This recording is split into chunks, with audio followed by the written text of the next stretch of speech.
So, doon po pumapasok yung kahalagahan na yung authority ay, ang sabi nga dito ay yung power to influence. Yan nga, kahit noon si Duterte, alam mo si Duterte, hindi siya ganung magsalita, pero meron siyang influence. Bakit siya nanalo? Samantalang ang dami niyang flaws na tinatawag. Kasi po yung influence. Okay? Ibig sabihin, meron sa kanya, na nasa kanya, na meron kakayanang mag-influence. Okay? So tayo pong lahat, sabi nga yung pinakamahinang tao daw, ay makaka-influence ng at least 8%. Diba? Yung sinasabi mo, ikaw na pinakamahinang tao. Pero sa totoo pala, kahit na ikaw ang pinakamahinang tao, you can at least influence 8 people. Ang ibig sabihin ay susunod sa iyo. Okay? So, napakahalaga na maintindihan natin na yung authority ay meron po yung advantages and disadvantages. Okay? Titingnan po muna natin yung advantage noong authority dahil napakahalaga, lalo sa church, na maintindihan natin yung advantage kung merong authority. Kanina sinabi natin sa Sunday School, ang church ay merong authority structure. Sa bawat institution na tinayo ng Panginoon, ay yun po yung paraan. Okay? Yung authority structure. Kaya sabi ko sa pamilya, pagka wala pong authority, magulo ang pamilya. Kasi po, ang pamilya po ay itinatag with a structure, yung authority structure. Kasi yan, kaya ganon, halimbawa, si Brother Marley, in the future ay magiging tatay. Ano yung influence na gagawin niya kung siya, halimbawa, magkaanak siya? Ano kung yung influence niya ay hindi maganda sa kanyang anak? Okay? So, ibig sabihin ay hindi maisasalin. Okay? Bagaman, pwedeng isalin-alin. Yung pangit, kasi dalawa lang yan. Dalawang bagay lang ang pwedeng yung isalin sa magiging, sa susunod na henerasyon. Yung mabuti at masama. Okay? So, lahat tayo, pag dumating tayo sa age na ganito, ay meron na tayong naisalin. Ang tanong lang, ano yung naisalin mo? Tama ba o mali ba? Okay? Kaya tayo po ay kailangan makita natin yung advantage noong meron pong authority. Okay? Sa tahanan, kailangan makita nyo meron pong advantage yung merong authority. Sa gobyerno, bakit mahalaga na meron pong authority sa gobyerno? Kasi sabi ko nga, bakit ginunaw ng Diyos ang sa panahon ni Noah yung mundo? Kasi wala na pong authority structure. Wala nang sinusunod yung mga tao, kundi yung kanilang sariling gusto na gawin. Ang tawag po doon sa salitang Ingles ay chaos. Magkakaroon po ng chaos kapag walang authority structure. Okay? Sa pamilya, pagka walang authority structure, nagkakaroon ng chaos. Sa church, ganun din. Okay? Kaya nga, subukan nyo na, ako noon, nung nasa pila ako, nung umalis pala ako sa pila, ang pinanghihinayangan ni Mrs. Hindi, yung naging miyembro doon, nanay ni Kenneth, sa Peña. Ang pinahihinayangan niya nung umalis ako ay, Pastor, sayang naman, sana katulad tayo ng dati na meron tayong pastor. Ibig sabihin, naintindihan niya kasi yung authority structure sa church. Pagka walang authority structure sa church, napakahirap. Okay? Ganon din sa pamilya, kaya din sa gobyerno. So, tingnan natin yung values at meron ding dangers. Okay? Pag hindi natin nabantayan, meron ding dangers yung merong authority. Okay? So, tingnan muna natin yung values of having authority. Number one, ang sabi, the use of authority facilitates the coordination of activities. Yan. Testimony ni Hannah. Papasalamat siya kasi yung task na naibigay sa kanila. Hindi ko lang naintindihan. Meron palang testing ng, ano yun? Hindi, yung testing mo sabi? Yung naguguluhan ka? Oo. Meron palang testing ng taranta. Hindi. Alam niyo ako, ang nakikita ko ganito eh. Kung may authority, nagkakaroon ng coordination. Ang sabi sa atin nga dito ay, it facilitates the coordination of activities. Alam niyo sa church, kapag ka walang coordination, alin ang kulang? Yung authority. Kaya hindi natin maayos yung gawain natin kasi walang authority na nag-a-assume para magkaroon ng coordination yung ating mga gagawin. Okay? Ang isa sa dinadala ng authority is yung coordination. Alam niya, lagi kong sinasabi nga, tama yun, kapag ka bago ang gawain, lahat ng gawain ang pastor ang gagawa. Pero may problema ang church na tumatagal ang church, ang pastor pa rin lahat ang gumagawa. Hindi po tayo nakaka-maximize ng ating potential kapag habang tumatagal ay iilan tao pa rin ang gumagawa. Sa totoo lang, di ba sinabi ng Bible, the apostle that time were able to turn the world upside down. Paano nangyari yon? Samantalang iilan sila. Paano nangyari yon? Because of the authority na ibinigay sa kanila, at ang sabi, that authority ay nagbigay sa kanila ng coordination para yung, alam nyo, kung tayo lamang ay coordinated, at least kung merong authority and then we are coordinated, mas marami tayong magagawa. Kaysa yung kanya-kanya tayo ng gawa. Okay? Sa church po, sabi ko nga, magbe-brainstorming tayo, paano ba natin mailalagay ang bawat miyembro na hindi naman kailangan gawin ang lahat, kundi meron lang siyang gawin. Kasi tandaan natin, hindi tayo itinilagay sa church para lamang umupo. Meron tayong magagawa. Ang kailangan lang natin is the authority, and then afterwards, meron tayong coordination. Okay? Kaya po merong mas marami tayong nagagawa. Di ba yung bahay kubo na binubuhat ay bayanihan pala. Bayanihan. Isang araw may balita na kasi yung lupa ay kinukuha na ng may-ari. Ang ginawa ay hiningi yung tulong ng lahat ng mga kapitbahay at binuhat yung bahay.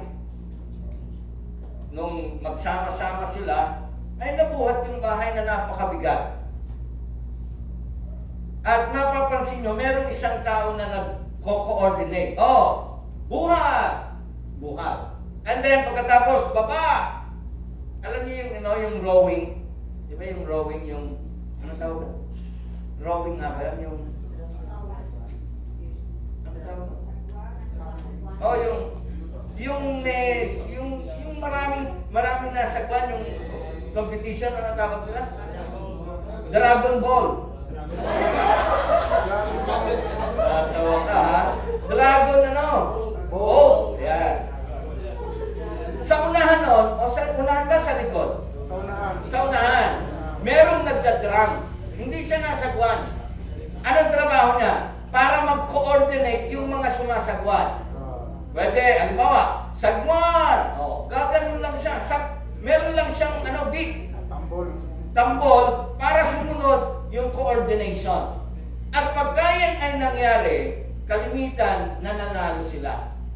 Kapag sumunod sila doon sa coordination na binibigay ng drummer boy. Iba sa giyera sa Amerika, ewan ko kung meron pa ngayon, yung drummer boy, yun lang ang ginagawa niya.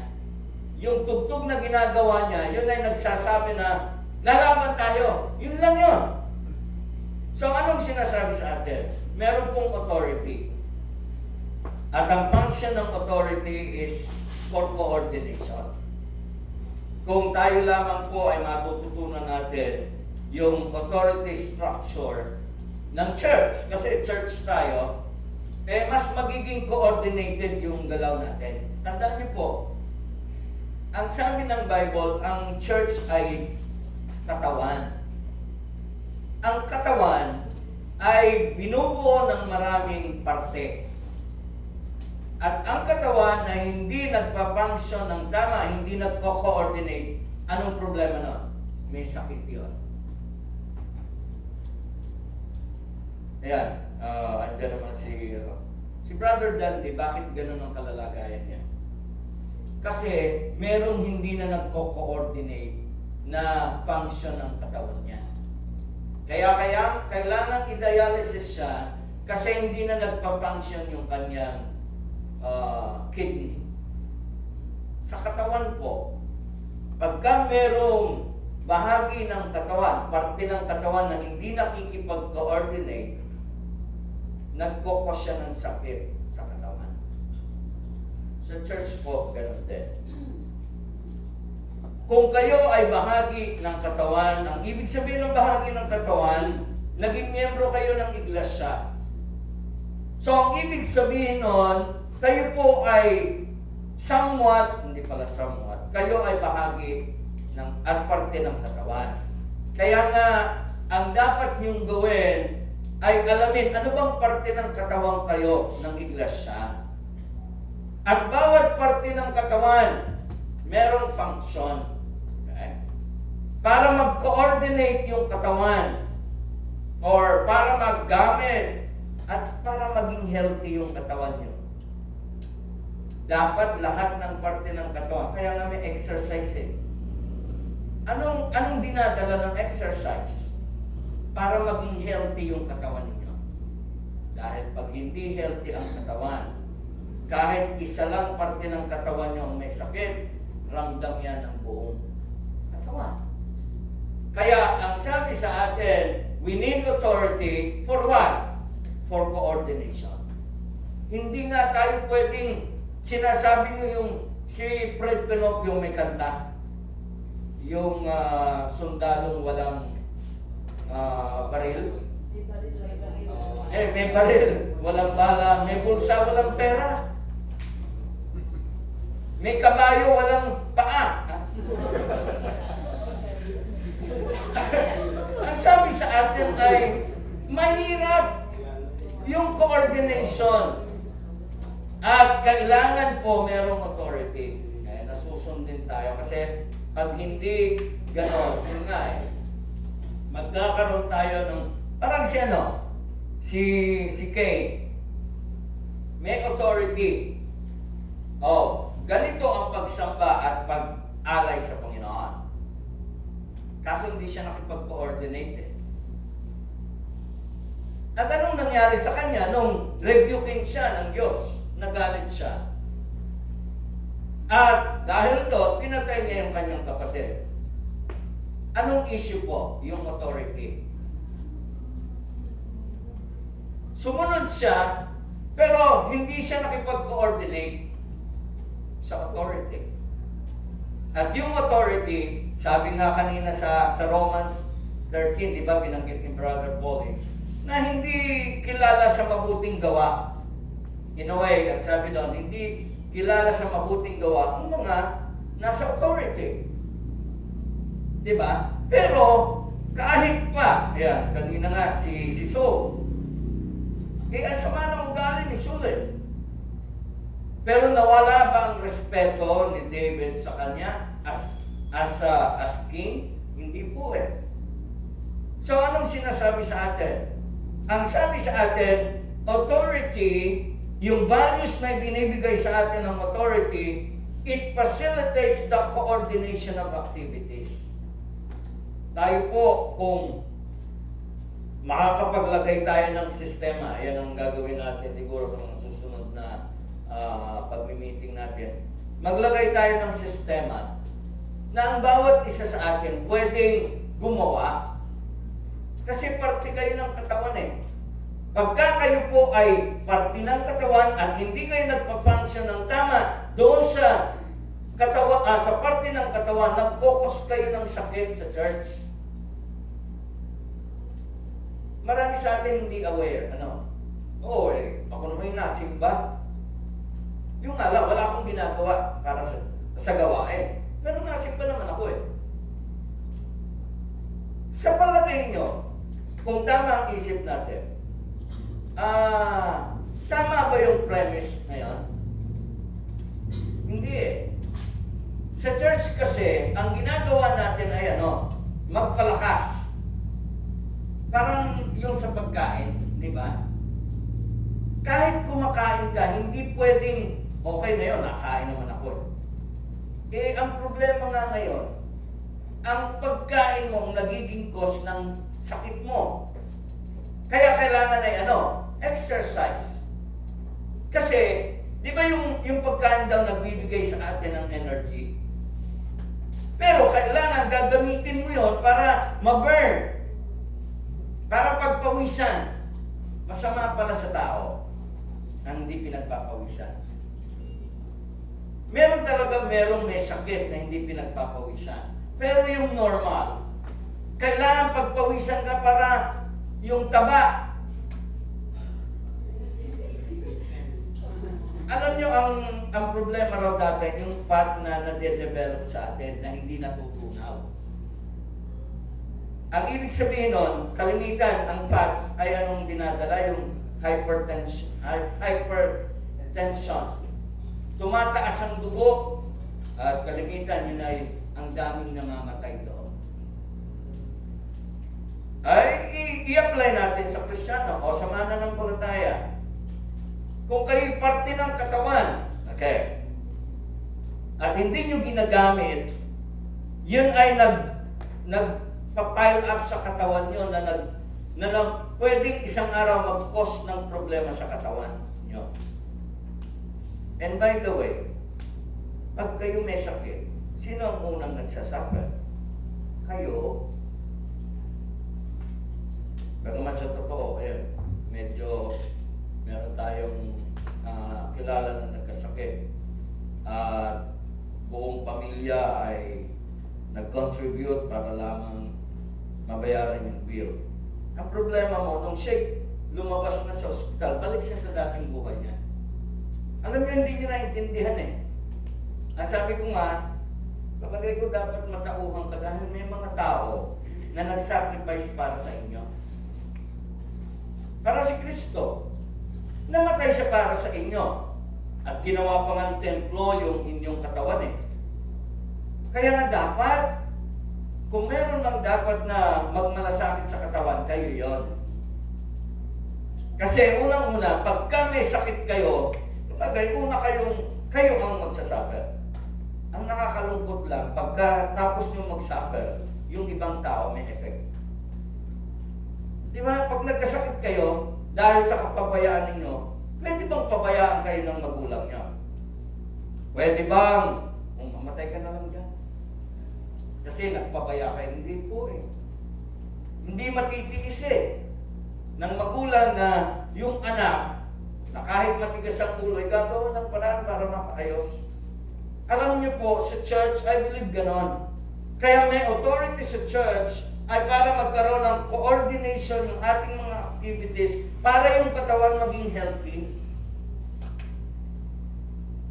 Ang church ay nagiging healthy kapag ka merong authority at yung mga members ay merong coordination. Okay? We function as a body at kapag ka nagpa-function lahat, nagiging healthy ang katawan. Kaya po nagiging maraming problema sa church kasi yung coordination ng bahagi ng katawan hindi nangyayari. Pwedeng sabihin ng utak, jogging tayo, pawisan naman tayo. Pero pag hindi nakikoordinate ang isang bahagi ng katawan, mahirap gawin. So, tandaan niyo po anong values meron sa authority? Yung coordination of activities. Kailangan merong dictate, idinidikta ang isip, exercise tayo. Dapat makisama yung katawan para mangyari yun. Hindi pwede na utak lang yung magsasabi. Kailangan ang bawat bahagi ng katawan makikipag-coordinate para mangyari yung sinasabi ng utak natin. Kasi yon para sa atin din. Di ba? So, ang sabi sa atin, authority, yung values ng authority, it facilitates the coordination of activities. Tayo po, ay kailangan nakasentro yung ating mga activities accordingly doon sa sinabi ng Panginoon. Unang-una, sa Matthew 28, di ba? Going into all the world and preach. Meron akong iniisip na panalangin nyo na mangyari na i-expose natin sa mga Bible study itong ating mga kabataan na meron ng mga kakayanan, lalo yung Bible college students natin, ma-expose tayo sa Bible study. Kami nun, tutuwa ko yung naging training namin, yung kami mga young people, ginulog kami sa, bawat, ako, group 1 ako Ang partner ko noon ay si Brother Bear, si Brother Bear, namatay siya, nag-backslide siya. Pero nung hindi pa siya nag-backslide, kami ang partner And then si kapatid ni Brother Tatay mo, si Brother Etsi, kami palitan kami ng Bible study pag wala ako or siya, pagka akong mag-Bible study, siya magso-song lead. Yan, yung baybayin ng aming, ang aming area noon. At nung una, hindi pa ako marunong mag-Bible study, kaya ang ginagawa ay song leader lang ako. Ang problema, pag wala yung aming Bible study leader, kailangan maghanda ka. Sabi ko, natatanda ko yung aking mga notes na yung yellow pad na ganyan. At pagkatapos 3 nun. Natutuwa ko. Yung sabi nga ni Brother Max noon, hindi niya lang daw matandaan. Baka ako daw yung nagturo dun sa Burol. Yung sa likod ng RM, doon ako first time nagturo ng extension class. Hindi ko matandaan kasi napatira daw sila doon, may nagturo sa kanila doon. I don't know po. Hindi ko lang alam. Pero anong sinasabi natin? Ang sinasabi natin ay tayo po ay kailangan makipag-coordinate doon sa authority na inilagay sa atin. Kasi pag hindi, nalilesen yung pwedeng magawa natin. Alam nyo, sabi nga kanina, how can the apostles turn the world upside down? Samantalang iilan sila Alam niyo kung bakit naging posible yun? Dahil naintindihan nila yung authority. At pagkatapos nilang maintindihan yung authority, nakipag-coordinate sila. At mas marami yung kanilang nagawa. Dahil yung authority structure nangyari sa kanila. Ang church po, ang dami sana na natin pwedeng magawa. Kung naintindihan natin yung authority structure, naintindihan natin na meron tayong bahagi na magagawa in terms of what? Coordination. Alam niyo, maraming bagay na hindi natin nagagawa kasi hindi tayo nakikipag-coordinate. Okay? Nalalesen yung effectivity natin ng church kasi hindi tayo nakikipag-coordinate. At mamaya pagka kaya pa natin, meron pang yung sa disadvantage, meron pang mga membro na nagsasabotahe. Alam niyo ba yan? Kapag ayaw nila noong sistema na ipinatutupad sa church, sinasabotahin nila yung gawain. Imbes na makipag-coordinate, ay sinasabotahin nila yan para lalong hindi mangyaring gawain. Para ang sisi ibibigay doon sa authority. Samantalang dapat sana, kung tayo po ay nakapag-coordinate, ang dami na sana nating magawa. Kasi alam niyo yung activities, yan, nabanggit kanina, yan po ay nagle-level up yan eh. Dapat. At least kung nangyari ito, dapat nag-level up tayo. Pero ang nangyayari, pagka hindi tayo nakapag-coordinate, natatapos yung gawain na hindi maayos. Hindi nga natatapos nga pag hindi tayo nakapag-coordinate. Ano ulit gagawin natin? Mag-iisip ulit tayo. Napapansin nyo tayo, ito yung gagawin natin. And then pagkatapos sa mga susunod na taon, usap ulit tayo, may panibago tayong ginagawa. Bakit? Hindi dahil sa hindi effective yung naisip, kundi yung mga tao hindi nakikipag-coordinate. Okay? Kasi kung nakipag-coordinate tayo, sana level up tayo eh. Hindi eh. Kaya ngayon, mag-iisip ulit tayo ng mga bagay-bagay na gagawin para, di ba? So, yun po yung advantage ng authority. Para ma-coordinate yung galaw, yung katawan, di ba? Pagka-coordinated ang katawan, lalo sa sports, di ba? Yung makita nyo sa sports, napakahalaga ng coordination ng katawan eh. Yung tamang timing, di ba? Pag hindi po tama yung timing, nababawasan po yung effectivity. So, ang sabi sa atin dito, authority ay nagpa-facilitates ng coordinations of activity. Number 2, authority assures that there will be a minimum of confusion. Ang problema ni Duterte ngayon ay merong mga confusion doon sa mga utos niya. Kasi ang problema kay Duterte din, ang bilis niya magsalita. And then all of a sudden, sasabihin sa media, nagbibiro lang ako. Di ba yung, ang hilig niya sa ganon? Which is hindi maganda yon. Kasi nag-aano ng confusion sa tao yun eh. Sa balita, laging sinasabi, ano ba yung sinabi ni Duterte? Biro ba? O totoo? Di ba kalimitan, ganun naririnig nyo? Nag-create ng confusion sa tao yun. Kasi inaasahan, lalo na presidente, inaasahan na yung sasabihin mo, gagawin ng buong bayan niya kasi presidente ka. Ang problema mo, kada may sasabihin siya, hindi na maintindihan ng tao kung nagbibiro siya o nagsasabi ng dapat gawin. Lagi na lang ganun eh. Hindi, nagbibiro lang ako. Kaya si De La Rosa, nagaya na rin. Tatandaan nyo nung magpunta saan ba siya nagpunta? Ang daming, sa Bacolod na, 1/6 na mga taong pusher. Sabi niya, pagka nakakita kayo ng drug lord, sunugin nyo bahay. Patayin nyo. Pero nung sumunod na araw, ano sabi? Nagbibiro lang ako. Hindi pwede yun kasi PNP chief ka. Kasi po yung authority, kaya nga dapat mag-iingat kayo ng itinuturo sa mga bata.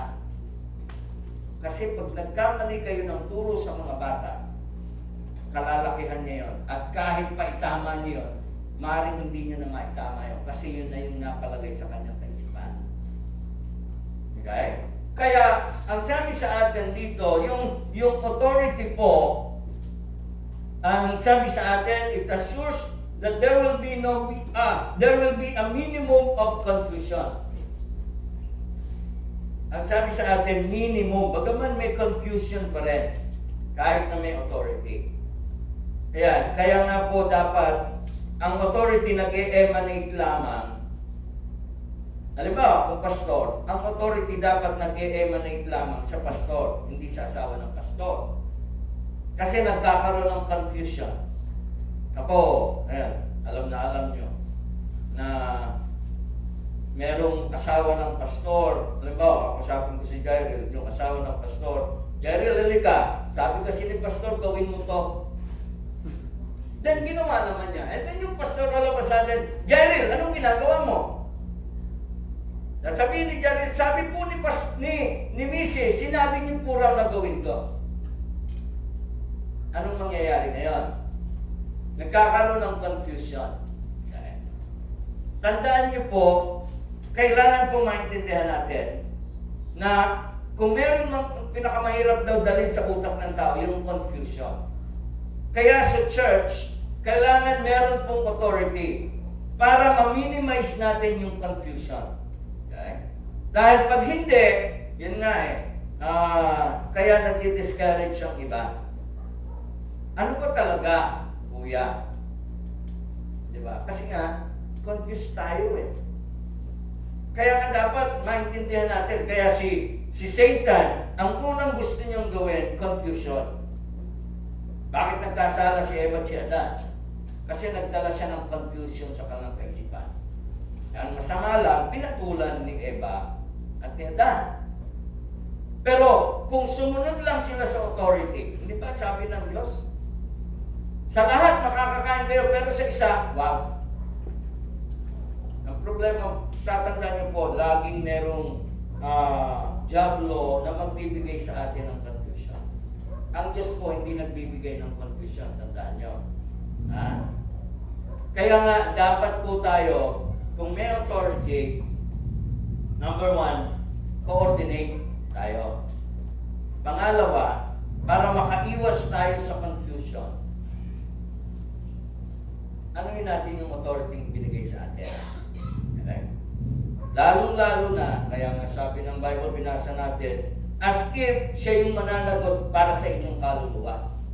Okay? So, ang sabi sa atin, coordination and para ma-lessen yung confusion. Ang sabi, kapag ka po lessen yung confusion, there is comparatively little wasted effort or disorder. Nababawas po ng malaki yung nasasayang nagawa natin. Kung merong authority at tayo nakikipag-coordinate, mas lessen po yung panahon, yung effort na hindi na ma-maximize. Okay? Kasi nga po, hindi inuulit-ulit. Di ba, meron tayo minsan nagdodoble. Yun lang pagsundo sa bata. Pag walang coordination, sumundo na, and then meron pa isa susundo, and sayang yung effort. Sayang yung resources. Di ba? Samantalang kung nagkaroon tayo ng coordination, sumundo dito, anong bunga? Mas maraming bata. Kasi yung sumundo, dalawa, wala naman palang nasundo. No, okay, nasundo nung wala pa tayong mga drivers. Dumadating yung point na gano'n na. Sundo ka, wala. Kasi walang coordination. Wala yung nagtuturo na dapat sana silang sumusundo na para yung mga bata handa na para pagsundo. Ang dami nasasayang. Ganun po ang halaga ng authority. To lessen confusion. Kaya nga tayo dito, lalo sa doctrine, sa Sunday school natin, doctrinal, dahil po, dapat dito nag-emanate kung anong doctrine ang dapat pinangahawakan natin. Para hindi tayo magkaroon ng confusion. Okay? Bakit pastor, ang turo niya ganito, ibaya tayo. Kaya kailangan po yung authority, yung values ng authority, ang sabi sa atin, it lessen or minimize confusion. Number 3, the use of authority assures uniformity.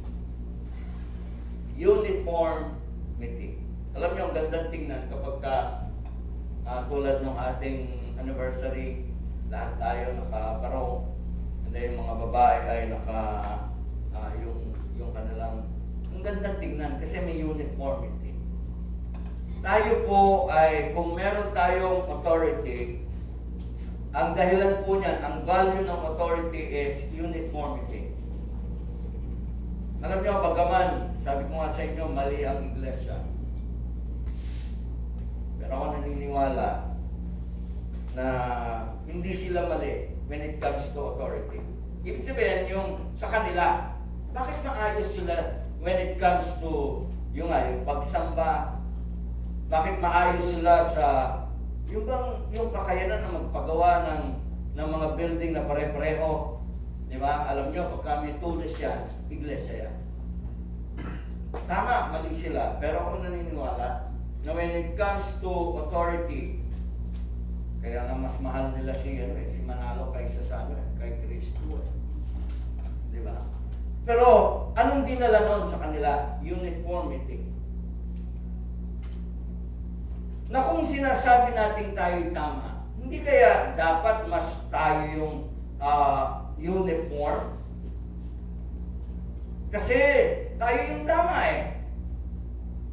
Hindi kaya pwede natin gamitin yon na vessel para yung authority, ma-uniform tayo, at pag tayo na uniform, mas marami tayong magagawa.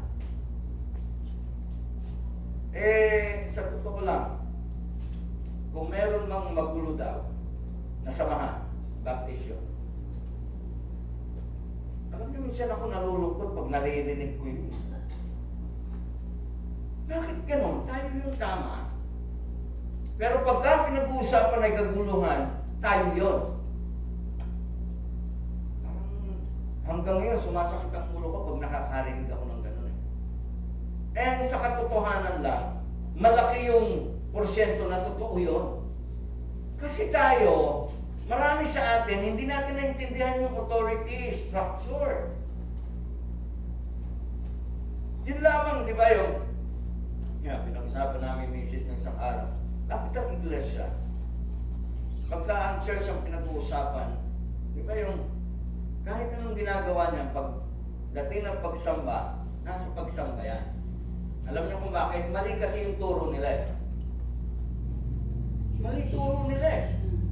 Kasi ang turo nila, kailangan miyembro ka ng iglesia para maligtas. Pag nawala ka kasi sa iglesia, pag natiwalag ka, hindi ka naligtas kasi hindi ka na iglesia. Hindi ba mali ang turo nila? Kaya sila merong uniformity kasi mali ang turo nila. Pero tanong, may mali ba doon? Doon sa sistema na pahalagahan nila ang pagsamba? Wala. Pero tayo, sinasabi natin tayo tama. Di ba? Tayo, pinagmamalaki natin, tayo yung tama. Pero nakikita ba sa atin yung uniformity? Sa pagsamba lang kailangan pa nating maglagay ng first service at second service. At ngayon, anong nangyayari na naman sa atin? May umaattend sa second service 10 minutes before the end. Ang pinakamahirap na ituro sa ating mga Baptist, yung uniformity. Why? Dahil sila hindi nakakaintindi ng authority structure. Bakit tayo, marami sa ating Baptist, sa umaga lang nasamba? Na ang isip natin, pag nakasamba na tayo ng umaga, okay na yun. Tama ba yan? Kaya ang hirap na magkaroon ng uniformity tayo dahil yung authority structure hindi natin masyadong naintindihan. Okay? Tama tayo.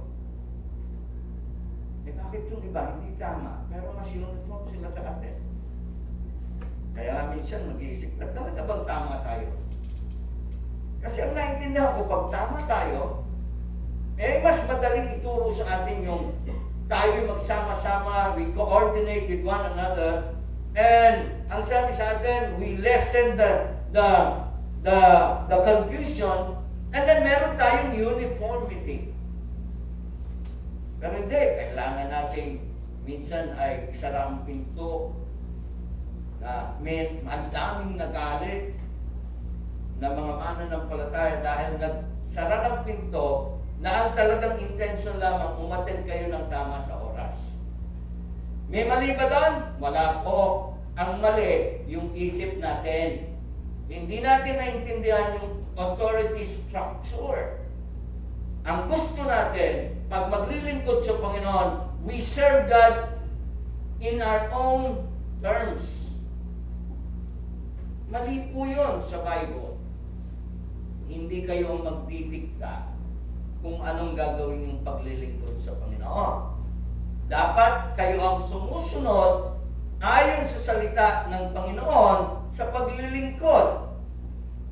Okay? Kaya, tayo po ay kakaunti ang nagagawa natin. Why? Because, yun nga hindi natin naintindihan yung authority structure na ang sabi sa atin ay kailangan po meron tayong uniformity. Yung oras ng pagsamba, dapat meron tayong uniformity. Yung hindi pagpapabaya sa service, we have to have uniformity. Yung pagbabasa ng Biblia, ang hirap ituro sa atin, no? Mabuti pa yung iglesia hindi nagbabasa ng Biblia. Pero uniform sila. Pagdating ng offering, pag-aalay, meron sila. Hindi nagbabasa ng Biblia. Yung pananalangin, naiyak pa nga yan pag nananalangin. Maluluha kayo sa paraan ng pananalangin. Di ba? Sa totoo lang, pag ako, kaya ayaw ko nang manood yung channel 25 nila, magkakaroon talaga, naiinggit talaga ako. Sa totoo lang. Pag nakikita ko yung paano sila disiplinado sa service nila, naiinggit talaga ako. I don't know kung pwedeng tawagin pa yun na, banal na pagkainggit. Naiinggit talaga ako. Nung isang araw, tinuturuan yung mga bata ng paggalang kay Manalo. Alam mo namang mali, pero alam mo yung mga bata, tahimik na tahimik at sasagot, opo. Tinuturuan ng mali yun. Pero nakita mo yung kanilang, kasi nga, yung uniformity, pag sinabing pagsamba, andyan lahat sila, samba. Why? Dahil naintindihan nila yung authority kahit mali. Yung problema sa atin, alam nating tama. Pero yung authority structure hindi na-develop sa atin. Kaya yung uniformity, ang hirap. So, ang sabi po sa atin, sana po naintindihan natin, that the value of authority is, ang sabi sa atin, ay nagkakaroon po ng uniformity. Ang ibig sabihin ng uniformity, yung pag-iisip natin, iisa na. Hindi ba sabi ni Kristo sa atin, ay si Kristo po yung nagbibigay sa atin ng, ang isa sa word, yung mas malalim yung unity, di ba? So, sana po tulungan tayo ng Diyos na maintindihan natin that authority means it assures us yung uniformity. Kung iisa lamang ang ating kaisipan, lalo na sa pagsamba, palagay ko hindi na natin kailangan ng second service o ng first service. May mga suggestion na alsin na natin yung first service.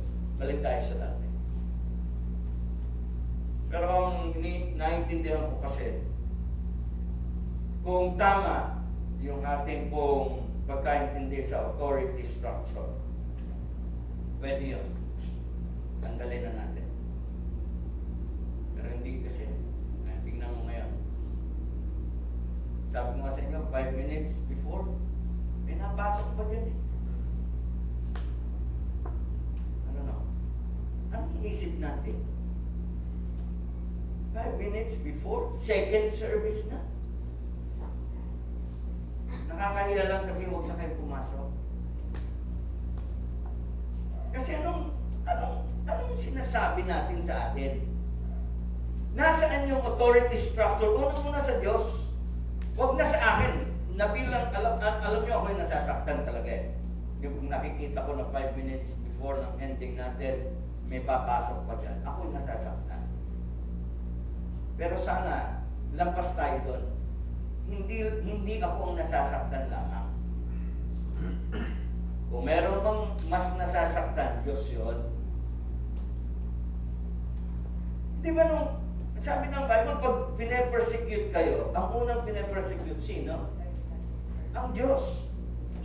Pero kapag tayo ay hindi gumagawa ng tama, sino ang unang nasasaktan? Si Pastor ba? Hindi. Bagaman nasasaktan din si Pastor. Ang unang nasasaktan, Diyos. Kailangan maintindihan natin yun. Kaya, ang hirap na makaabot tayo ng uniformity dahil hindi natin naintindihan yung authority structure. Okay? So, sabi po sa atin ay, it brings uniformity. Then, sumunod, the use of authority provides security to the leader. Okay. Ang sabi po sa atin, yung authority, it provides security. Sa totoo lang po, ang isa sa pinakamahirap sa leadership ay yung makasecure ka ng authority. Okay? Ang sabi, meron ditong little, kapag ka daw na-secure yung authority, little questioning or disagreeing, the leader can get his decision accepted with little open argument. Alam niyo, isa sa pinakamahirap sa leadership ay yung makuha mo, di ba pagka meron kang gusto na, o 5% na, alam mo, yung gagawin ng church. Ang pinakamahirap dyan ay yung mga tao na, yung bang, hindi maganda yan, Pastor. Alam niyo, minsan tayo, kailangan natin maintindihan na ang mga ginagawa natin dito, hindi naman basta dumating yan, hindi pagkatapos gagawin. Hindi po eh. Kalimitan po yan, dinadaan sa panalangin. Pinag-iisipang magaling, and then ipapanalangin. And then, saka ilalapit sa atin. At yung pong pag-agree natin doon sa mga bagay o doon sa mga gusto na mangyari according sa salita ng Panginoon, yan po nagbibigay ng security sa leaders. Ang pinakamahirap ay yung meron tayong mga ginagawa or binibigay sa inyo, and then pagkatapos ay napakaraming, di ba? Napakahirap nun. Yung ipinanalangin mo, then pagkatapos ay nakita mo sa kalooban ng Panginoon ito, then all of a sudden, kasi nga tayo ay congregational, hindi pwedeng hindi lalapit sa inyo. Yung, lalo na yung mga major decision. Bagaman, pinag-uusapan muna ng deacons yan, and then ilalapit sa inyo. So, ang sabi sa atin, it provides security to the leaders. Yung authority po, kapag ka merong coordination ng mga members, nagbibigay po ng security sa leaders. Alam nyo kami, ay meron din kaming agam-agam na baka kaya hindi nagkakaroon ng coordination sa mga members ay dahil mahina yung aming leadership. Pero kung meron pong coordination, meron pong uniformity, nabubus yung aming security na kami nga ay tinawag bilang leader sa church. Sabi ni Brother Paulie kanina, yung authority hindi sinasaktan. Di ba sabi niya kanina, kung nandito kayo sa first service natin kanina, parang magulang, mga anak, huwag niyo saktan ang inyong authority. Dahil pag sinaktan niyo yan, kalimitan nagkakaroon siya ng inferiority complex. At nawawalan siya ng confidence kalimitan, para magawa better yung pagiging magulang sa inyo. Yung mga asawa lang natin mga babae, kapag ka ang asawa nyo ay lagi nating dinadown, anong unang nawawala sa kanya? Yung self-worth. Hindi ako karapat-dapat maging tatay ng pamilya kita. Alam niyo ba, pagka ang asawa nyo ganun ang isip, lalong malaking problema ang haharapin niyo.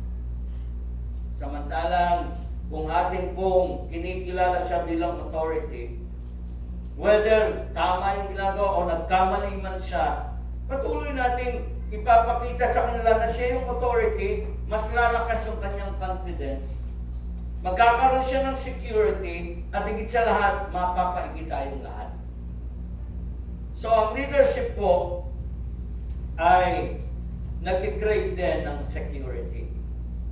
At yun po ay higit na mangyayari kung tayo pong mga members. Alam niyo tayo, hindi naman ibig sabihin, may leader, wala na kayong pwedeng sabihin. Hindi naman. Ako nga, mas natutuwa na kayo ay nagbibigay ng suwestyon kung anong gagawin natin. Pero gusto kong i-remind sa inyo na kaya ang tawag yan ay suggestion. Hindi lahat ng suggestion na pwedeng gawin. At huwag kayong magagalit kapag yung suggestion nyo ay hindi nagawa. So, yun po yung sinasabi that authority gives security to the leaders. Okay. Kapag meron pong security ang leader, ang daling yung ipapasa niya sa inyo. Diba? Tayo po, yun nga lagi, ipinapasa natin yan. Tama yung sinasabi ni Brother Marley, na sana ngayon pa lang, meron ang susunod sa akin. Tama yun.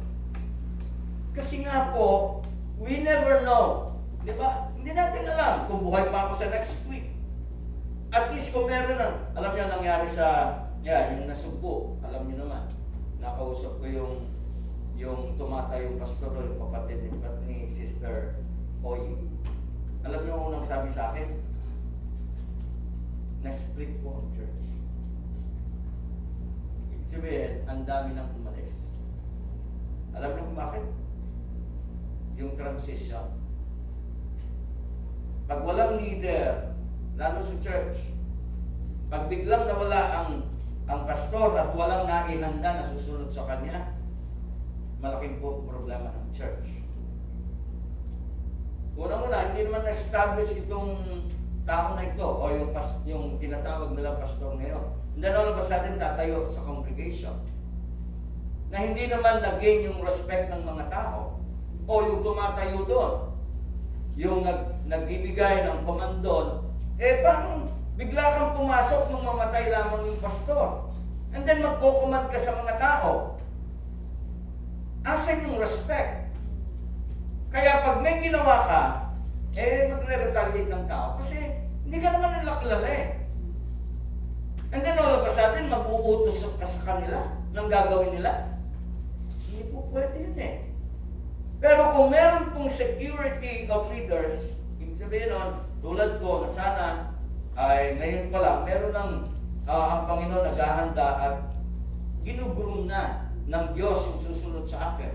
Para kung mawala man ako abruptly, tuloy. So, yun po yung sinasabi na ang authority ay nagbibigay ng security sa leaders. Leaders need security din. Hindi lamang po kayo. Kami, kailangan din namin ng security. At malaking bagay noon ay nangyayari kung kayo po ay nakikipag-coordinate, kung tayo po ay merong uniformity. Pero kung wala pong ganon, yung security, yung confidence. Alam niyo, buti nga tayo, ibang style natin sa government ng church. Lalo na kaming nawawalan ng security kung katulad nung iba yung tipo ng government natin, na yung mga elders, sila yung nagde-decide kung hanggang kailan ako tatagal dito. Pag nag-preach ako na hindi nila gusto, isang beses natawagin ka sa office at sasabihin sa iyo, konting hinay sa pagsasalita kasi baka hanggang may lang. Okay? Kaya kami, lagi na lamang alala kung anong sasabihin namin kasi baka yung aming mga leader, yung mga board of elders, hindi ko na napi-please. Baka isang araw sabihin sa akin, hindi na po kayo dito, may kapalit na kayo. So, asan ang security? Okay? So, yun po yung sinasabi ng authority gives security to the leaders. At least kung yung authority ay karapat-dapat, yun ay nagse-secure sa kanya. Okay? So, yun po yung sinasabi. And then, ano pa? Nasaan ang masalabit ko? Okay, next. Ang sabi sa atin, authority is relatively simple. Hindi raw po mahirap maintindihan yung authority. Kasi simula nung kayo panganak, meron ng authority. Yun daw bata, kailan nagsisimula yung katigasan ng ulo ng bata? Nung siya'y pinanganak. Hindi yan nung lumalakad na at hindi po. Di ba yung mga bata, pagka umiiyak, alam niyo na yung niyan, di ba? Umiiyak, ang gusto niyan, meron ka ibigay. Pag naintindihan ng bata, na pag-iyak lang pala, maikukuha ko na yung lahat. Gagawin na niya yan. Kaya yung mga bata, hindi tumigas ang ulo niya nung siya ay bata na hindi. Doon pa lang sa pagiging bata. Di ba may mga batang pag kinarga mo, tumitigil ng iyak. Subukan mong ibaba. Anong gagawin niya? Iiyak ko yan. Dahil alam niya na pag umiyak siya, kukuhanin siya. So, napakadaling maintindihan ng authority. Okay? Simple lamang yung authority. Ang ibig sabihin, pag may authority, merong dapat magpasubmit. Meron dapat na makipag-coordinate. Meron dapat na makipag-uniform. Okay? For the sake na maging mabuti yung takbo ng ating, lalo na ang church. Authority is simple. Napaka-simple, kaya hindi pinahirap yan eh. Sa church, naglagay ng pastor, naglagay ng deacon. Ang members supposedly ay susunod una kay Kristo. Pangalawa doon sa mga tao na nilagay ng Panginoon sa iglesia. At ganun kasimple yan. Kung mangyayari na ganun kasimple, ganun din kasimple yung takbo sa iglesia. Hindi complicated ang church. Pero bakit nagiging complicated ang church? Kasi po yung authority structure, hindi naintindihan ng maraming miyembro ng iglesia. Samantalang napakasimple pala. Kung si tatay naglilid sa kanyang nanay at si nanay sumusunod sa kanya, and then yung mga anak, ang sabi, ginagalang yung kanilang mga magulang, authority structure is simple. Kapag nagiging complicated lang yan kasi hindi tayo sumusunod doon sa design ng Diyos. Kaya may problema sa church, kaya may problema sa pamilya dahil hindi tayo sumusunod doon sa authority structure na ginawa ng Diyos sa atin. Subukan yung mga anak na matigas ang ulo nyo. Maganda ba takbo ng pamilya? Subukan ng tatay ay hindi naglilid sa pamilya. Subukan ang nanay ang naglilid sa pamilya. Maganda ba takbo ng pamilya? Hindi. Pag hindi po natin sinunod yung authority structure sa pamilya, sa gobyerno, sa church, nagiging complicated nga ang mga bagay. Samantalang, napakasimple lamang pala nun. Kaya may authority ay para i-simplify ang buhay natin. Di ba hindi pala pinahihirap ang buhay. Kaya pala binigay sa atin to para mas-simplify yung buhay natin.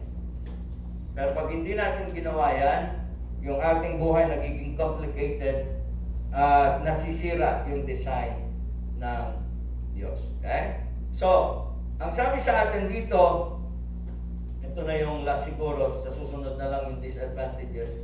So, ang sabi sa atin, it is apparent that the use of authority is an important tool in every leader's bag. Ang sabi sa atin, yung authority, napakahalaga na tool sa leader's bag. So, ibig sabihin, lahat tayo, in some way or another, ay mga leaders. At isa sa pinakamagandang tool na pwede niyong ilagay sa bag niyo, yung authority.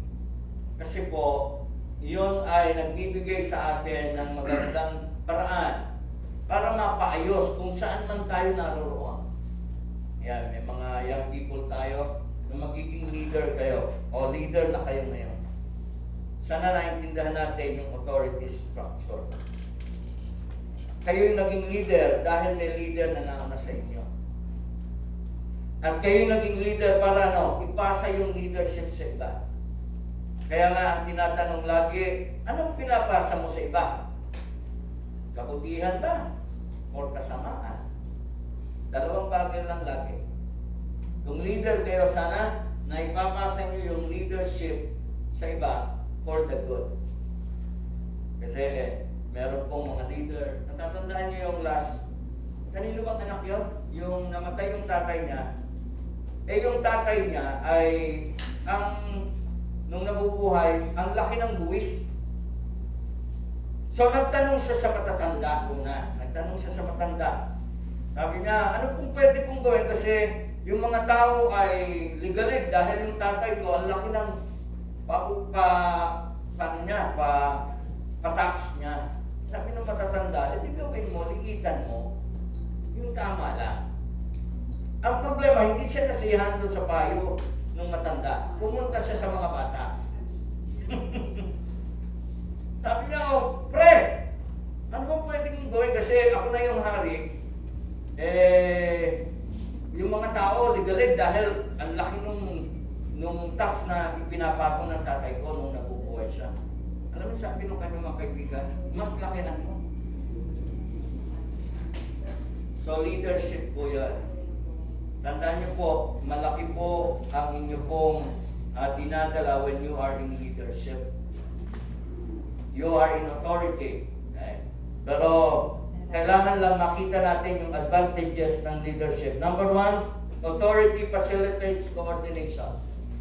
Sana maabot natin as a church na kung merong authority, yan ay nakikita natin for the sake of coordination. Number two, authority assures us of minimum confusion. Kung tama ang pinanggagalingan ng ating authority, ay nami-minimize po yung confusion na pwedeng mangyari.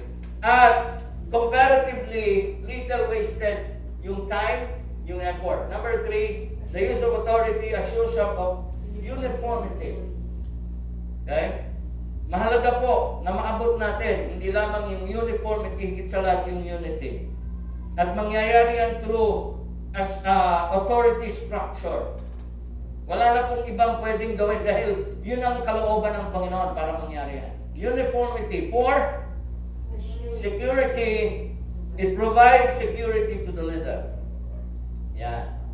Yung authority po, kapag nakikita na sinusunod yung kanyang authority, nagkakaroon ng security dun sa leader. Pero kapag nakikita niya na laging merong resistance sa authority, yung kanyang security, yung confidence niya ay nababawasan.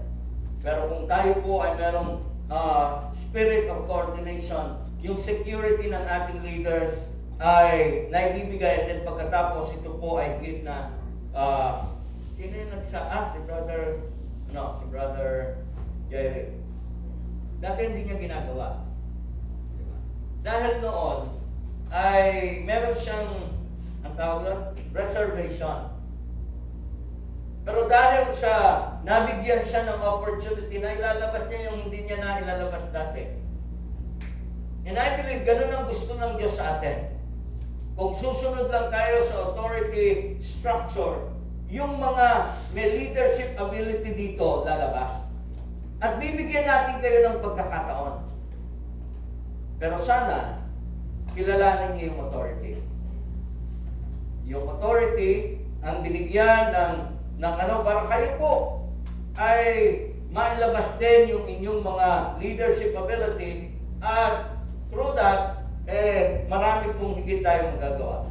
And then sabi sa atin, last na to, authority, the use of authority is relatively simple. Hindi po mahirap. Ang Panginoon po, hindi ginawa ang mga bagay para pahirapan tayo.